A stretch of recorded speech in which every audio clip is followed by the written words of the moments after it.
Hello, I'm Steve Sokol, the president of the American Council on Germany, and together with Katja Wiesbach-Donovan, the director of 1014, it's my pleasure to welcome you to the sixth conversation in a series of online discussions organized by the ACG and 1014 under the heading Democracies Under Pressure, Challenges for the Global Liberal Order.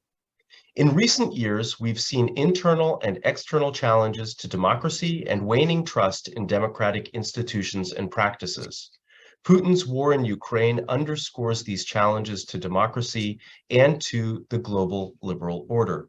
One pressure on democracies that often falls under the radar is food security, yet food insecurity has been following an alarming trend over the last 5 years. Mainly due to conflicts, economic shocks, many of which are associated with the effects of COVID-19, as well as climate change. The Russian invasion of Ukraine dramatically exacerbated the situation through its impact on food, energy, and fertilizer prices, as well as supply chain disruptions. Food insecurity has been a major topic at the G20 summit in Bali, and we're joined today by two experts to talk about it. Ambassador Ertharin Cousin is the CEO and Managing Director of Food Systems for the Future. She's the former Executive Director of the United Nations World Food Program, and prior to that served as the U.S. Ambassador to the UN Agencies for Food and Agriculture in Rome. Ertharin, thank you so much for joining us this morning. Delighted to have this opportunity. Thank you, Stephen. And also with us is Alexander Müller. He is the founder and the managing director of TMG, Think Tank for Sustainability in Berlin. Previously, he served as Assistant Director General of the Food and Agriculture Organization of the United Nations, and he is joining us today from Cape Town. Alexander, herzlich willkommen. Thanks a lot for inviting me. Looking forward to the discussion. So I am very much looking forward to our conversation today as well. But before we get started, I just want to remind everybody that the ACG and 1014 are both independent, nonpartisan organizations, and the views expressed during this conversation are those of our guests. With that, Katja, over to you. So let's jump right into the discussion. Access to quality, nutritious food is fundamental to human existence, yet food insecurity is nothing new. The World Bank on Monday released a report stating that despite signs that rising food prices have eased in recent months, food security remains a major problem. So maybe, Ertharin, could you please help us set the stage by telling us about the root causes for food insecurity and for these trends that we are seeing? Well, thank you very much, Katja, for that question. And let me set the record straight for the world here this morning, because so often we hear the statement that we grow enough food for everyone. We just don't grow enough food in the places where people need food. And while that statement was the basis was derived from a report some years ago that was authored by FAO, the reality, what the report states is we grow enough calories. We don't grow enough nutritious food to support the needs of the global community in an affordable manner. The reality is that poverty, lack of access to financial resources, is the driver of the inability of the 850 million people who cannot afford the access to nutritious foods, who are food insecure in the world today. And that is exacerbated and creates more severe food insecurity, as Stephen said in his opening, by the challenges of climate and conflict that affects the ability of those to access affordable, nutritious food, and as well as the availability of food. I'll stop there because I know we're going to get more into these questions as we go forward. But the one thing I want your audience to understand is that as we sit here this morning, 3.1 billion people cannot afford access to a diverse, nutritious diet. Thank you so much, Ertharin, sort of for straightening the record and telling us sort of the situation we are in right now. Alexander, the World Bank basically said that food insecurity in 2022 is that, has reached the highest level on record. Could you just maybe flag quickly for us at the beginning of this conversation why things have gotten so severe in 2022? Thanks a lot. And I can absolutely build on what Ertharin has presented. I fully share her views. This is the state of science. We know it. So something additional has happened. And this already started before the war on Ukraine. If we look at the FAO food price index between January 21 and January 22, the food prices rose by already 20% before the war started. The reason was COVID. First, the lockdown, which interrupted trade, and then, let me call it, a demand shock happened, which increased the prices for energy, and energy prices and food prices are highly interlinked, and also the prices for logistics, for transportation. I was looking for, and thanks for inviting me, because you always dig into some documents. I was looking at the central index, the Baltic Dry Index, which is the global benchmark indicator of international freight costs. And they rose in 2021 by 300%.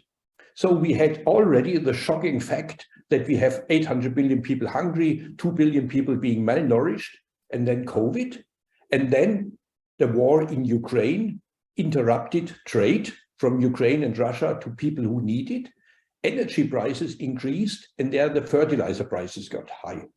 And additionally, my last threat, climate change started.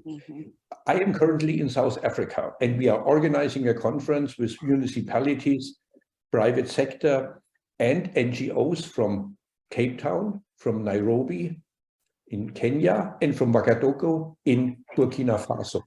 They all report that rising prices are a real threat for poor people. A colleague of mine said cooking oil has increased from March to now by 33%. This is a disaster for poor people, and therefore, built on what Ertharin has said, we are entering a new phase. It is the 4 Cs: climate, COVID, conflict, and very high costs, and they all come together. Thank you so much, Alexander. Let me just ask one follow-up question. So, you just, basically set the stage and explained the root causes and why it has deteriorated so much. But could you tell us, which regions of the world are we talking about when we talk about malnutrition and hunger? Is that the global south, or is that a problem that affects basically, our entire world population? I don't know who of you want to answer that question. Well, of course, it's the global south because the most vulnerable people live in the global south today, whether we're talking vulnerability to climate or vulnerability to hunger. But we are not immune in the developed world.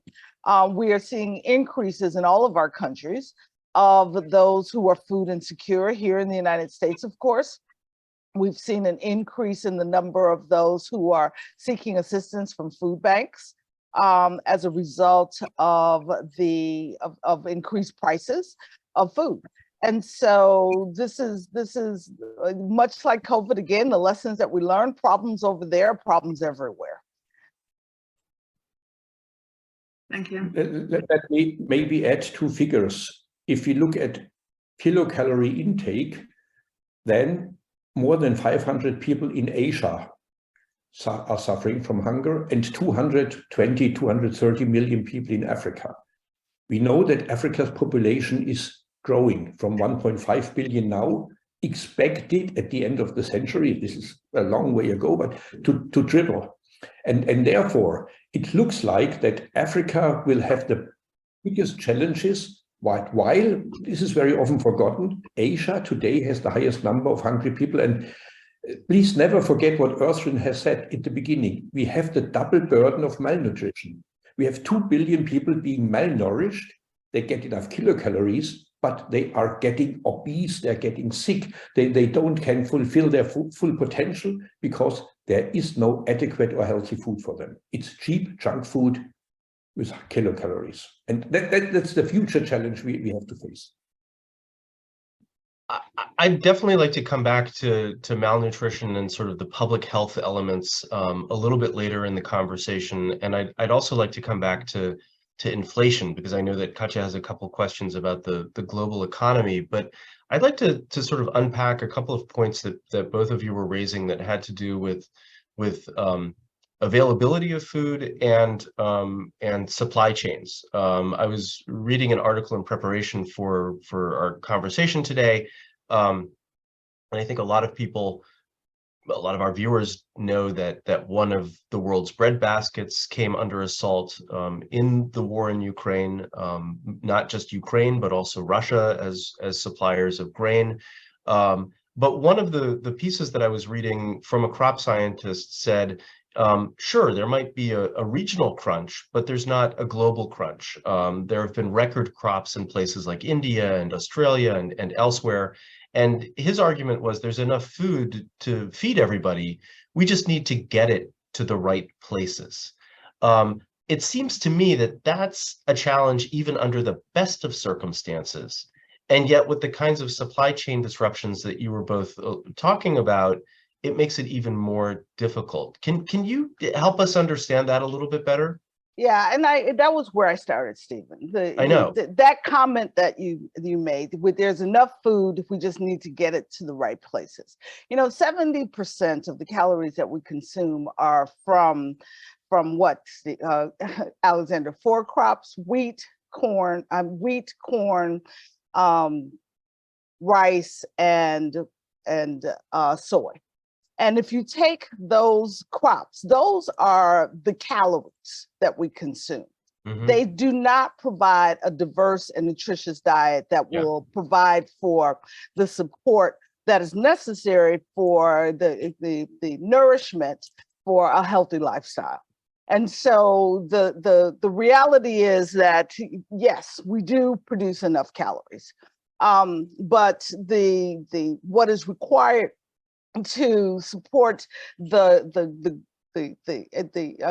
nutritious diet, as I said, is not produced at the levels that are necessary for us for access for the entire global community at a reasonable, at a price that they can afford. Let's start with that as the baseline. And then yes, you are absolutely right. There are some places in the world that experience bumper crops in 2022. We're now seeing challenges in the harvest for the fall of 22-23, but we'll go there in a moment. Let's talk about when you have a global food system, which we have today, and you take 25% of what has historically transacted across that global system, which is what the food from Ukraine and Russia, the crops from Ukraine and Russia represent. That has an effect on what is available and how much it costs in that global food system. And that is what occurred this summer after the Russian invasion into Ukraine. And we saw an increase in food prices, in wheat in particular, and corn as well, of a significant percentage. And when the Black Sea Agreement came online, indeed, the prices came down by about 14%. Mm-hmm. But as a result of recent geopolitical issues and the stalling of the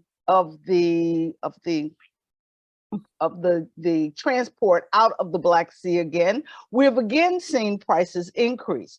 But here's the reality: while those global prices have fluctuated between the time of the invasion, the opening of the Black Sea, the closure of the Black Sea again, consumer prices have not been affected in a significant way. They went up, They have not come back down again. Mm-hmm. And in places like, in vulnerable places like East Africa, for example, where they're in their 4th year of drought. So the support for what is limited from the global food train is not supported by local or regional production because of the droughts in that area. We are on the verge in that community of a famine declaration. The entire global community is waiting for the humanitarians to tell us that enough babies have died for us to declare a famine, because those families are already living in famine-like conditions. And so we need to be realistic about the fact that we operate today in a global trading system for our food that is affected by where geopolitical impacts, regardless of the productivity in one area or another, will affect food prices across the globe. I would like to use the word global food system and trade. Yes, stocks are at a record high. However, managing stocks is not so easy. So sometimes you get reports on stocks and you do not really know if the stocks can be used for human consumption or for animal feed only. But this is not my central argument. What has happened at the beginning of the Ukraine war is that countries like Egypt, they depend on 70% for their wheat import on Ukraine, 70%.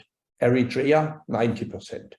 Of course, they can redirect where they buy their food from, but then something really dangerous happened. The prices were high, the freight prices were very high, and these countries were running out of foreign exchange. A friend of mine coming from Kenya, he says, if you want to buy wheat on the global markets, they don't accept your Kenyan shillings. They want US dollar. This is the currency. And therefore, one of the biggest risks, which is not really on the global agenda, is, are these countries already in debt, running out of foreign currency in order to pay for their inputs? So there is grain available, but they cannot pay for it. And therefore, the international community tried to construct something like a food import facility to finance and to guarantee the imports. Additionally, we have very high gas and fossil fuel prices. Fertilizer prices are at a record high. And one could say that on average, the yields depend for 40% on fertilizers. Now, I'm not a fertilizer salesman. I think we have to develop better ideas. But what could happen in the next years because of the high fertilizer prices, that yields could go down, especially in the areas where not enough food is produced. And then something is happening, and Ertharin was really fabulous when she was at World Food Programme in raising awareness and driving campaigns. We might come to a situation that availability of food, not only the price, availability might go down. And we had it last time in the 1970s. And therefore, if we look at a risk management approach, we have to bring together all these components, and then it's easy to say there's enough food in the world. Unfortunately, the poor and hungry don't get it. This doesn't solve the problem.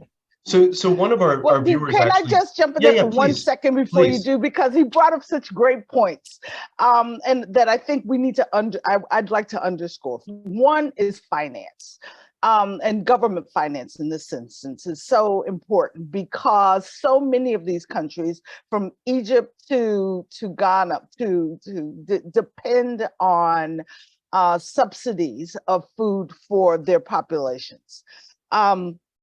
And in the post-COVID world, you had some 45 countries in debt distress because they used so much of their financial resources to support the COVID response. And then now they're faced with a food response and a fertilizer challenge that they cannot address.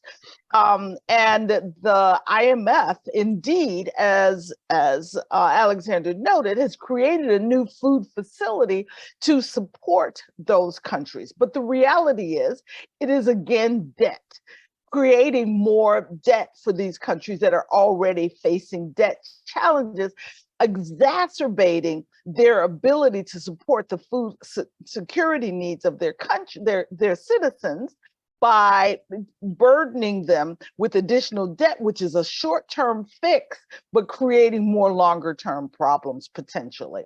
And the fertilizer issue that he underscored is so critical, because we talk about the grains that come from Russia and Ukraine, but we must also recognize the fertilizer that comes from Russia and Belarus, and the impact that that lack of access to fertilizer has in the global trading system as well. And then the higher cost for that fertilizer, those same countries can't afford to subsidize the fertilizer for their farmers. The farmers are then using less fertilizer, creating this again, an exacerbated challenge of food insecurity in those countries where global food is high and the locally produced food is diminished because of lack of access to fertilizer. And we have only begun to see the beginning of that challenge.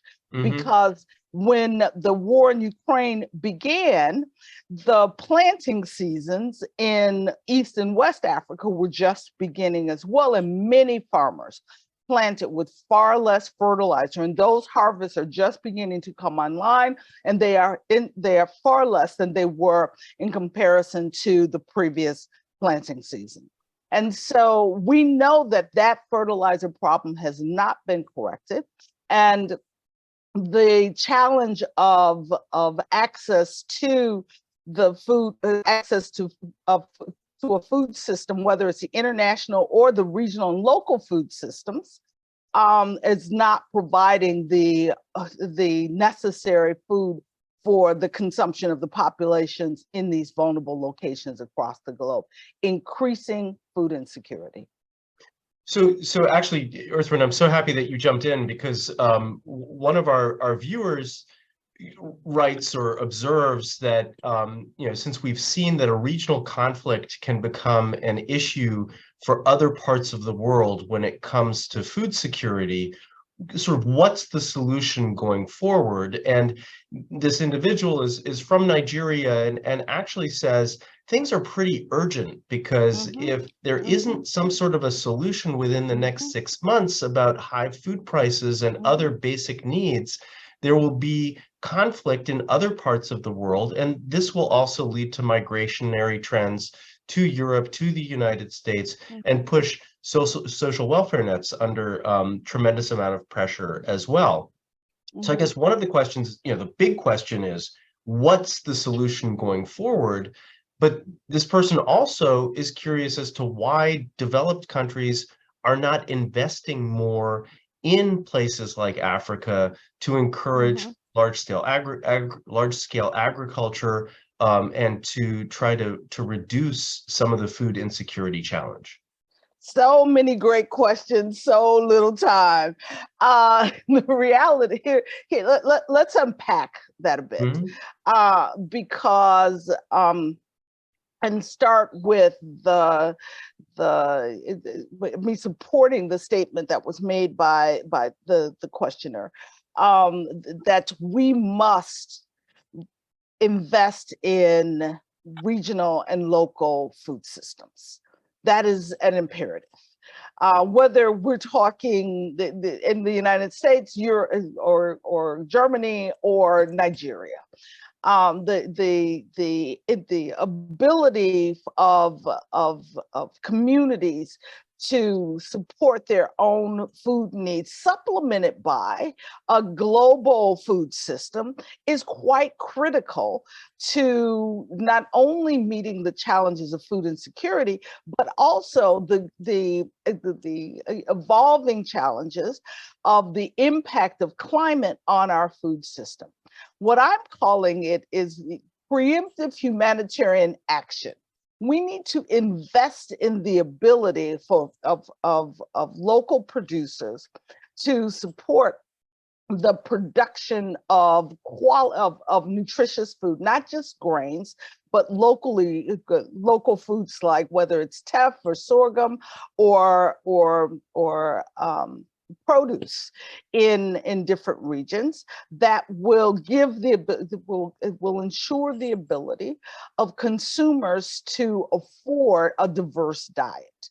That investment is not happening today. He is absolutely correct.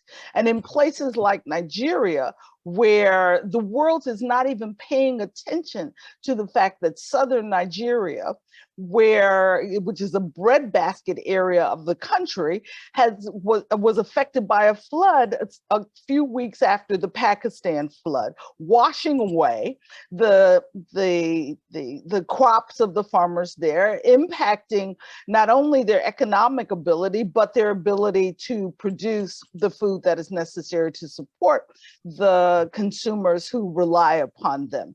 That is the kind of action of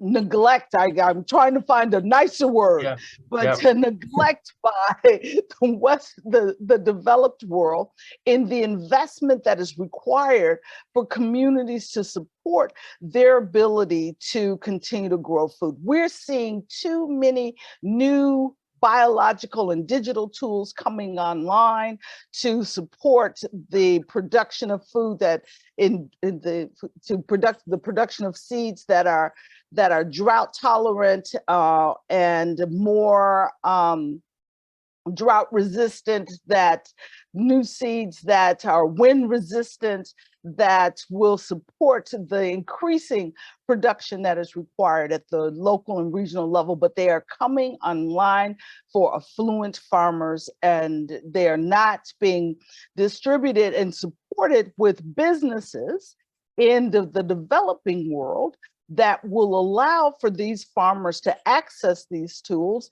during these periods when we know that climate is going to affect the productivity of their harvest. And this is an issue that I just left COP27, that every opportunity that I had, I spoke about the need for additional investment, not just in humanitarian response, not just as a development activity, but to scale up the businesses that can support the productivity of African agricultural food systems. And I fear that much of what was said fell on deaf ears. Stephen, may I come back to the fertilizer question? Yeah. Because here I think we have to face a complex situation where both short-term and medium to long-term action has to be brought together. Short-term, we have to support farmers that they can afford the inputs they need. But let us be serious, and Ertharin just mentioned it. COP27 of the Climate Change Convention will urge also agriculture to move out of fossil fuel-based inputs.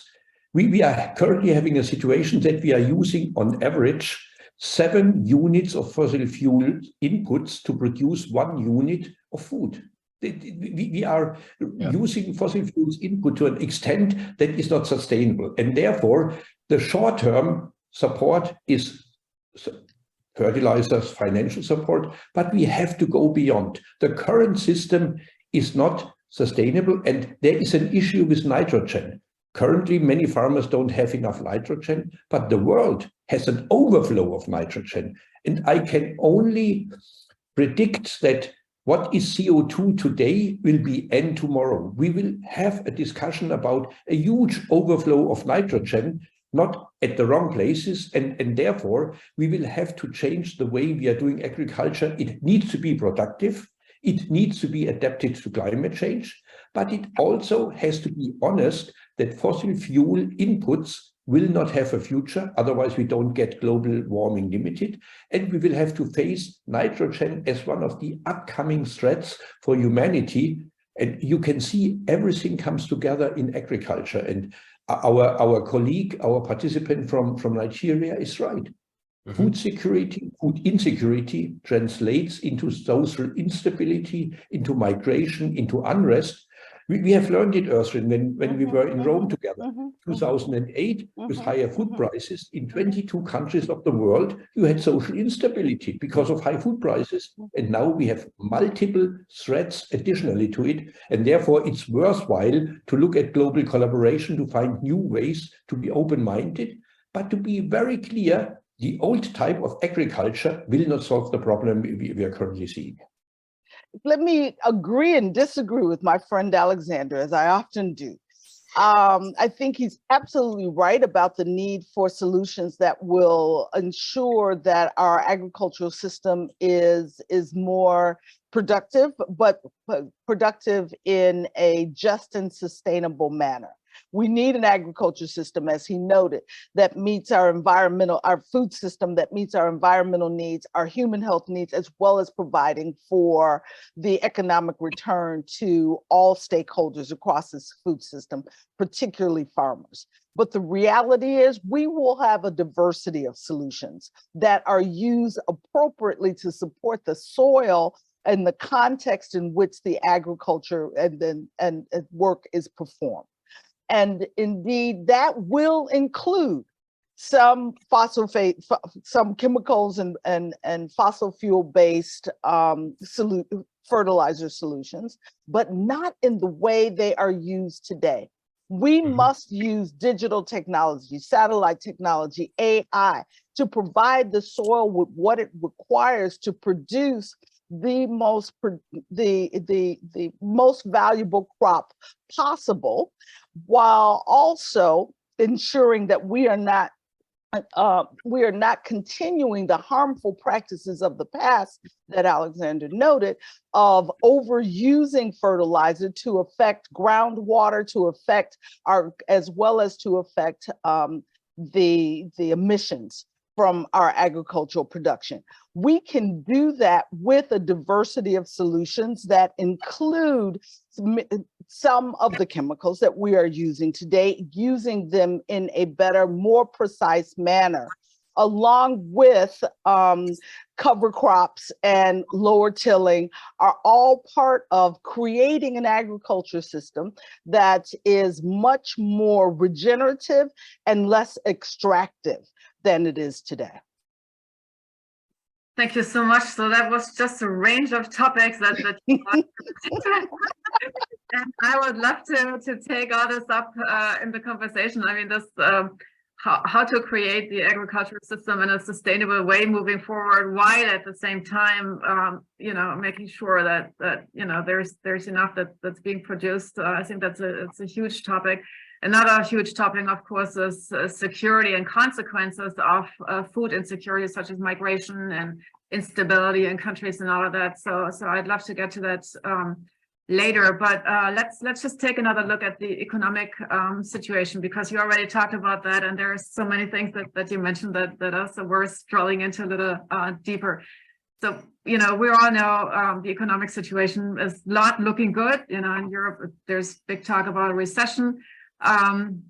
You talked about a food import facility, and as a vehicle sort of to mediate this the food insecurity. But you also talked about that this model would create more debt for countries, which then would lead to less currency to buy food. So I would be interested in talking a little bit more about that too. But Ertharin, you also said very interestingly, additional investment, and not just humanitarian aid, but also scaling up business and changing the agricultural food systems. So now the European Commission, just ahead of the Bali summit, basically announced a new package scaling up humanitarian aid and saying that, raising it up to the overall support for global food security to 8 billion euros between 2020 and 2024. Is that the right path now, listening to you? Or, I think they're channeling that money into 15 countries that are on the list of most in need. Is that the right thing to do, or should more focus be the focus more be on enhancing local structures, or shoring up this food import facility, or what's your take on that? Yeah, the reality is that we need to do both. We must always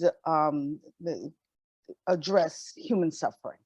And when you have some 205 million people who are severely food insecure and some 50 million living in famine-like conditions, as we sit here and talk today, the humanitarian investment is necessary.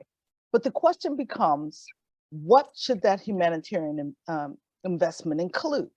In addition to providing the resources to allow households and communities to meet their immediate food needs, we should also, as part of the humanitarian response, not later on, as part of building resilience or development, but as part of the humanitarian response, also invest in the fertilizer, the seeds, as well as the capacity building that is necessary to provide the support for those farmers to plant and grow crops that will give them the ability to feed their own families, which is what we want to do with humanitarian response, is allow people to feed themselves and to provide for their economic return as well. The challenge that we have today is that we see these activities as two separate. We see these as two separate activities. Yeah. We want to feed people, and then sometime in the future we'll come back and help them to meet their planting needs, in support of building their resilience. But the reality is, if we don't, as a part of the humanitarian response, meet their ability to plant, we will find ourselves in a situation of using those dollars that the European Union put on the table for 2022 to 2024 to feed the exact same families in the next year and the year after and the year after, because they cannot do the work that is necessary for them to feed themselves. So we must do both. I agree, we have to do both, and maybe Ertharin, you also agree that we have to look at the economic conditions under which the food system is operating. The world is currently spending around $600 billion for subsidies. Most of these subsidies don't make the food system fit for the future. Politically, and I'm coming from politics, this is one of the hottest topics you can touch, but we have to. Additionally, the fossil fuel system receives $1 trillion US dollar subsidies annually. And we have now the situation that we need investment, we have to go new ways, and we are highly subsidizing the old system, which creates a lot of damage. There is a new way to look at the economic conditions, or as one of your presidents said, it's the economy stupid. If we don't change the economic conditions, we will provide incentives to go in the wrong direction, and then we do humanitarian assistance, and not even in a sufficient way. So if you look at the true cost of our food today, I'm not talking about the prices, the true costs at the externalities. Externalities are costs that are existing, but they are economically not accounted for. Our current food system is negative. We have the value of the global food system is about 10 trillion, roughly. And the damage done on nature, on human health, on social capital is 12 trillion. And therefore, we have to look at the true cost, not for increasing prices, but to guide better policies. Last sentence, let us not forget that there are also winners in the current situation. In the fossil fuel industry, the big oil companies, well, they are back to happy times now because the prices are very high. Also, some countries in the Middle East, they are happy because business is good. If you also look at the big trading companies for grains, A, B, C, D, I don't want to mention the names, they have very high profits, and for them it's good. And therefore, without changing the economic conditions, that's difficult, politically dangerous, but we have to be honest, without changing these conditions, we will continuously support countries with humanitarian aid, but we will spend even more money in doing more damage.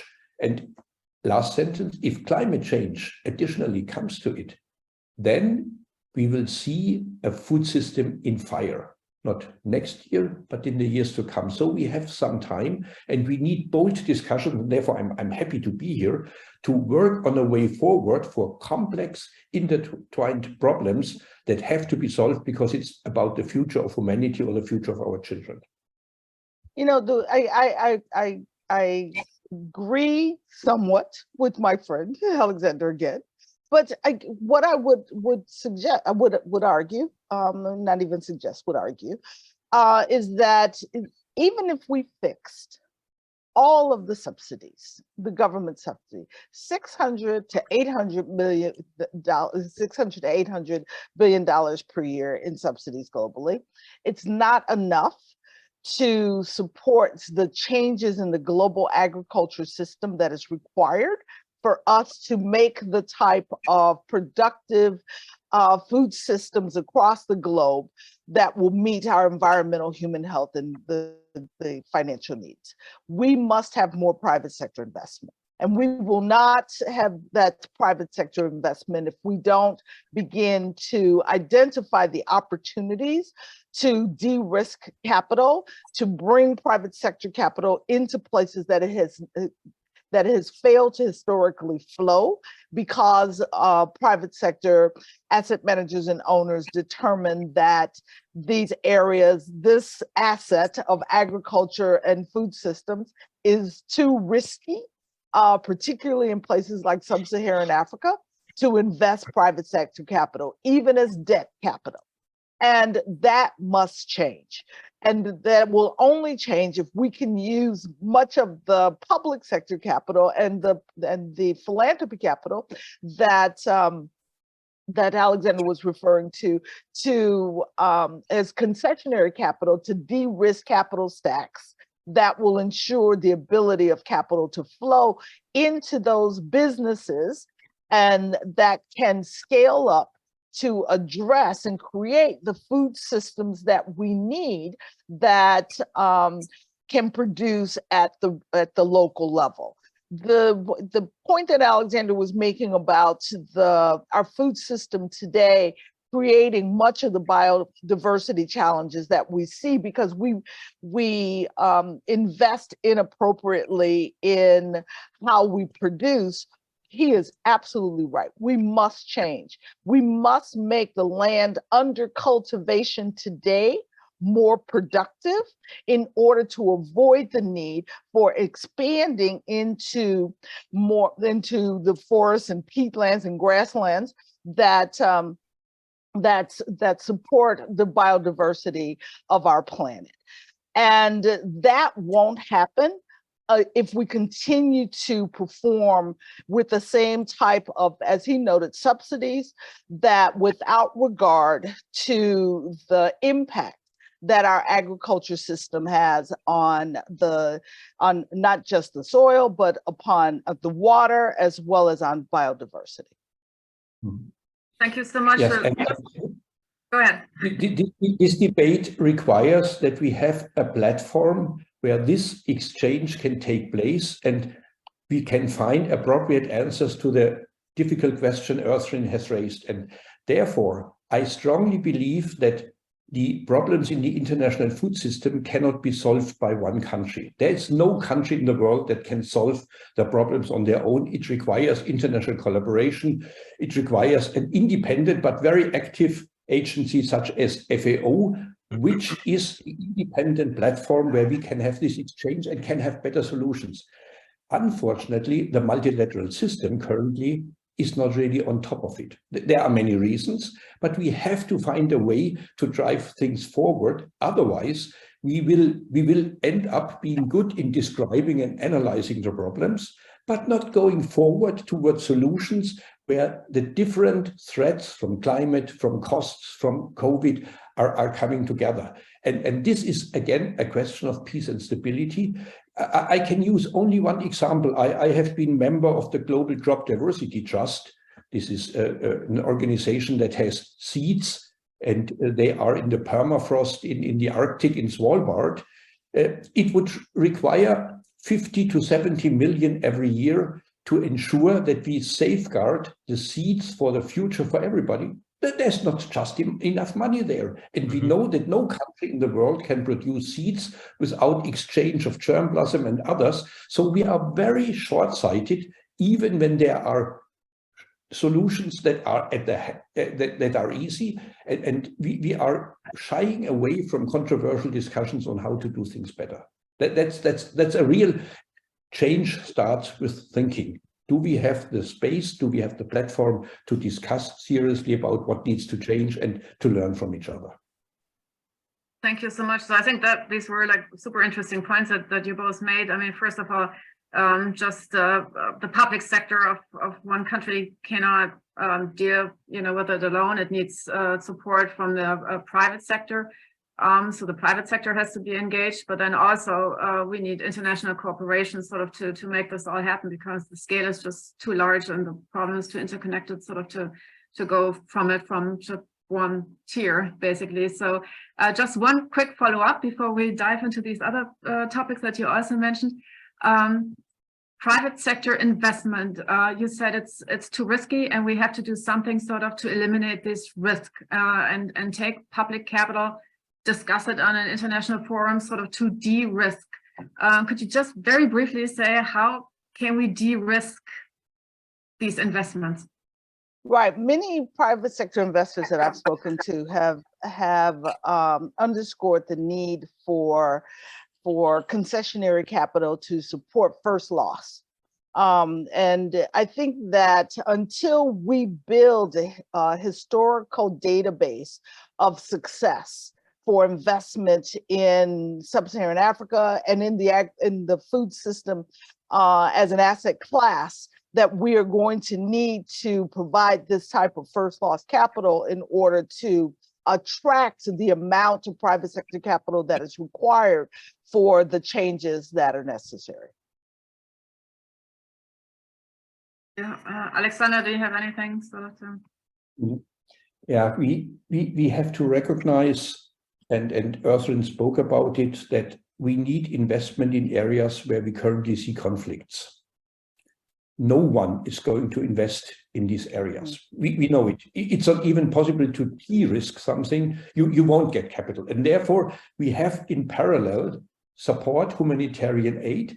We also have to talk politically about it, that the number of hungry people are going up in areas where you have continuously conflicts, and there are more and more conflicts.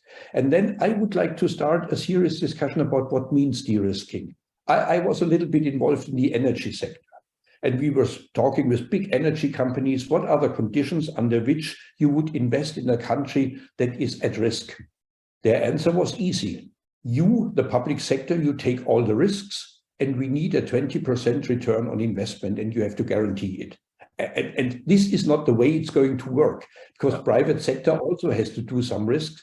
And therefore, we need good positive examples. And we should also mention that it is not only the money that it is lacking and the investment, it's also, for example, security in access to land. No one is going to invest in land when the company is not sure that the right to access this land is guaranteed. You need a strong legal system. You need strong tenure systems. You need a clear analysis. Do we have enough water?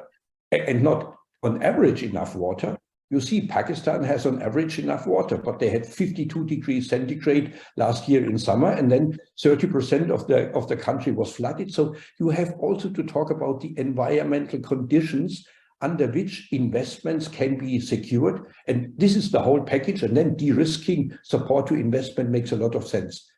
From my perspective, investment in agriculture is one of the most complicated things. It's much more easy to invest in other sectors. It has a lot to do with culture. It has a lot to do with tenure insecurity. Now we have natural resources being part of the risk. And therefore, come back to the question of how do we prepare for the future? Not one country alone can do it. We need this international collaboration, and we need good and new ideas, and we have to do a package overall. Otherwise, you won't find anybody who is investing in these countries. Even if we try to de-risk, they do a good calculation and say, sorry, guys, I don't know if I have enough water next year. Why should I invest in agriculture? Ertharin and Alexander, this is a fascinating conversation, and I wish we had more time, but we're starting to come to the end. And I'd kind of like to bring the conversation back to the beginning. At the outset, we talked about COVID and the war in Ukraine sort of exacerbating a bad situation. What we've been talking about for the past hour or so is that it's impossible to look at food insecurity in a vacuum. It's part of a complex set of intertwined problems, and we need international cooperation in order to come up with solutions. We've also talked about the fact that climate change is, for lack of a better phrase, a threat multiplier that amplifies a lot of the drivers of food insecurity, whether it's conflict or social instability or poverty or any of these other elements. And I guess I find myself wondering, are there any lessons that can be drawn from the last 2 or 3 years as we've been dealing with COVID that will help us chart a course looking forward? I think many people thought that the kind of international collaboration to deal with COVID might provide a model for addressing climate change.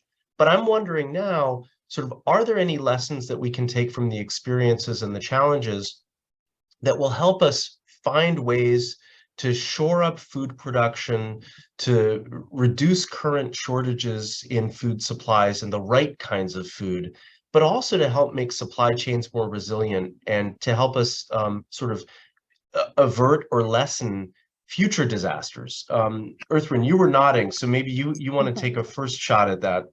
Yeah, I think that I'll start with the technologies. I think the CRISPR RNA technologies that led to the end of the COVID crisis are the same types of technologies that will provide us with solutions that will support our ability to create the seeds that will support more drought resistant, flood resistant crops that require less inputs to maximize the value of cultivation and harvesting. That is an issue that we had trouble as a global community of actors in this space talking about prior to COVID. But there's a recognition that gene editing is quite different from GMOs, and gene editing is a tool that offers a great promise for our ability to create not just those crops that are part of that 70% of calories that I talked about, but also what those crops that too often are labeled orphan crops because there's not as much research that happens for those crops that would allow for the ability to create the same types of resistant seeds and tools that supports their production. And that is just beginning to change. And that will make, I believe, a significant difference in what is available to support a productive food system as we move forward. I have received my second booster shot 3 days ago before I traveled to South Africa. So I know that vaccines and the new mRNA vaccine is really great. The hometown I'm coming from is one of the production facilities of BioNTech, and I was vice mayor in this town. Now the mayor, he's drowning in money because they are earning so many taxes because of the production. However, I think that food systems are much more complex than producing a vaccine. And we also see, by the way, in COVID is not over yet. We have long COVID, we have other things. Still, we have an excess mortality, which is very high. But yes, it is great. And I really hope they can further develop it also for the fight against cancer. So I think we have to look at a combination of tools where agriculture can be made fit for the future. I already mentioned it. And one element is, I strongly believe that we need a new type of early warning system. Do we really know? I want to come back to the question from the participant from Nigeria. What will be the climatic conditions to produce food in Nigeria in 2030 and 2050? We have the IPCC reports. They provide guidance. They have different scenarios. So far, we have not really managed to bring it together with perspective on what does this mean for agriculture. I'm lobbying here a little bit because my small company is currently trying to put together a database on future of climate and the database on suitability for agricultural production. It looks promising. I will also look for some investments so that we can de-risk our work, because we have to know what are the challenges ahead of us a little bit more precise than we are able to do today. And here, machine learning, artificial intelligence comes in to provide a basis for good decision making. This is not easy. We are working together with the German Center for Aerospace. I would love to work together with NASA, Ertharin, if you could open the door, because here I think we need a joint understanding what could happen with all the uncertainties involved, so that we can really prepare for a better agricultural production, for a better management of natural resources in a world with 10 billion people. So it all comes together, and my answer is early warning system to define precautionary action, to define early action, and to make systems fit for the future, not only one plant or 2 or 3, but whole production systems. And this could also be a new start for international collaboration. I strongly believe, and that's my last sentence, I'm happy that the Black Sea Agreement came into force. It has its limitations, by the way. If you look at the concrete figures, only 5 to 10% of the grains were going to countries in need. The rest is global trade and animal feed. But at least it was a collaboration, and we have a way forward. And therefore, I believe in international collaboration, and I can only urge, let us work on early warning systems to better understand what are the challenges of the future, so that we can act. And that Ertharin and we can have different opinions on the best way forward, but so what? Let's discuss it, and in the end, we'll find a good way forward. Well, I know now that I would love to have the two of you come back to talk a little bit more about how to make agriculture fit for the future, and really think about this sort of nexus of agriculture, climate, and sustainability, and forward thinking, because I think that that's, you know, critical as we develop the kind of blueprint, if you will, that you were talking about, Alexander. In the last 2 minutes or 3 minutes that we have together, I want to come back to something we talked about before we went live, and that is just sort of, it would be great to get a 30-second input from each of you on what can be done to increase public awareness around sort of this nexus of issues that we've been talking about today. As I said before, it's obvious, and as each of you have said, food insecurity can't be looked at in a vacuum. It's very complex and very complicated, and that sort of turns people off sometimes. So what can be done to really increase awareness and get other people on board to be trying to do the kinds of things that you're doing? I think it's critical that we build a narrative that helps the global community and citizens every day who are worried about feeding their own children to understand that problems over there are problems everywhere. And that as we bring new solutions online, our food security, our national security is directly related to the food security and national security of mothers everywhere. And so that universal discussion is one of not fear, but of hope. And that is the conversation that we need to be unafraid to share across the globe. I would like to bring 3 messages. In the global north, we have to learn to value our food again. It's cheap in the supermarket. We throw a lot away, and we do not really value it. I think this could help a lot. But this is different in the global south, where the daily struggle to feed your family has, to an extent, is threatening the people. I will go back to our meeting with farmers from Kenya. They are telling me, if nothing is happening, we will have to move from our land, and there will be no investment in agriculture. It will be just land nobody is going to use, and therefore the situation is worse. We have to make agriculture in these countries we have to climate or crisis proof it. And in the end, my message is, we think that our food is cheap. No, that's not the way. We pay 4 times. The prices are cheap in the supermarkets. We have very high environmental costs. We have very high health costs because of the health impacts of food. And on the social structure in the rural areas, cheap food is creating really very bad living conditions. And therefore, cheap food in reality is very, very expensive, and we have to work on it. Yeah. Ambassador Ertharin Cousin and Alexander Müller, thank you so much for this really interesting discussion, and I would love to continue that. Maybe we do that another time, because you put so many issues on the table that would be so worth to hone in some more. But the time is up for today. So I would like to also, on behalf of Steve and the ACG, thank you so much for joining us today, and for doing exactly what you just said. We try to raise awareness for this, crisis that we're facing, and that is maybe not perceived as a crisis as it should be. With food, of course, being a basic human right, when you think about it. So thank you very much for this discussion. To all our viewers, thank you so much for tuning in today. And we'll hopefully see you again in December. Thank you very much. Bye-bye.